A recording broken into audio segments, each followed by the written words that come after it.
runtii madasha runtii furan dhalinyarada loo qabanayo waxaan isleeyahay aad iyo aad ay muhiim u tahay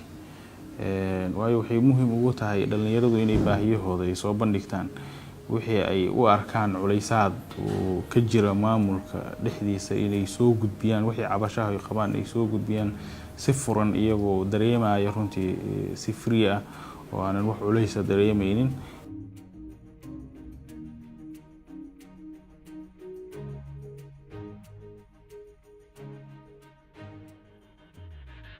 magacaygu waa Deeq Xasan Maxamed waxaan ka mid ahay dhalinyarada degmada Shibis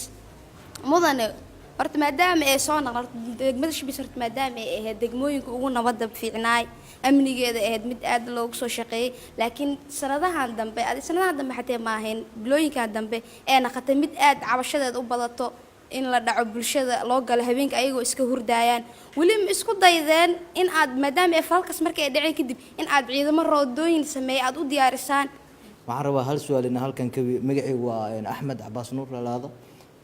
ka tirsan dhalinyarada degmada Shibis waxaan rabaa in hal su'aal weydiiyo taliyaha saldhigga taliya ma jiraan ciidan heegan ah oo ka jawaaba xaaladaha degdega ee ka dhaca degmada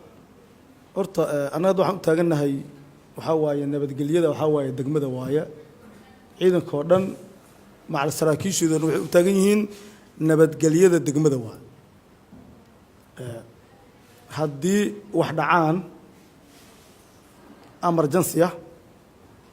ilaahay nagu keenay waxa waaye sida caadada noo ahayd waxa waaye waxa durbadiiba u diyaarsan ciidankii loogu talagalay inay dhaqaajaan ka hortagaan ay tagaan goobtii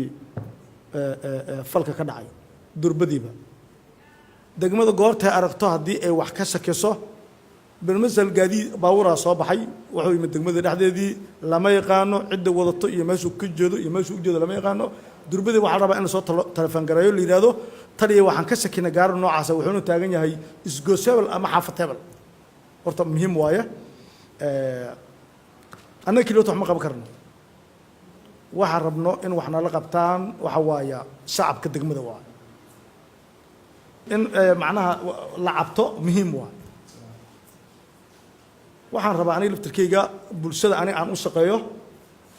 bil aadana nahay hadii aan khalad galay malaha aan ka qaldanahay in la sheegata aad u jeclahay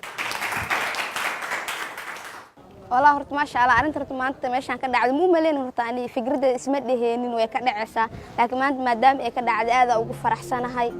teeda kale to waxaan rajeynayaa maadaama cabashada inay dhageysteen gudoomiyaasha in ay wax tarkooda ay tusaan in wax qabadkooda si ay cabashadan ay u yaraato oo degmada Shibis ee lugeeda ku istaagto oo qalaasada baysan ka dhicin